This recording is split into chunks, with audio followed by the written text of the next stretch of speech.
Okay, I'll just show you how to play music through the Bluetooth audio system in this 2013 Range Rover Evoque. So we go to your music, whatever it be, Spotify, Amazon Prime or iTunes as I've got.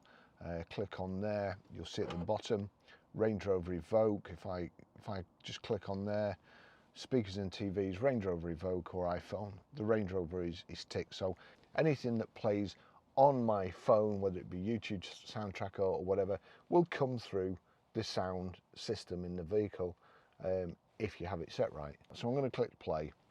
On play, we go over to the system and you've got audio video there, audio video.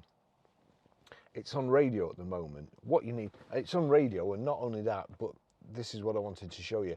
My Music, there's nothing next to My Music. So if you click on My Music, now there's a plus next to My Music and it's come up on my iPhone, but if not, you click on the plus and then it gives you the choice: DVD, iPod, stored, USB or my iPhone. So that's it, and now turn it up. That's it. That's how you stream audio.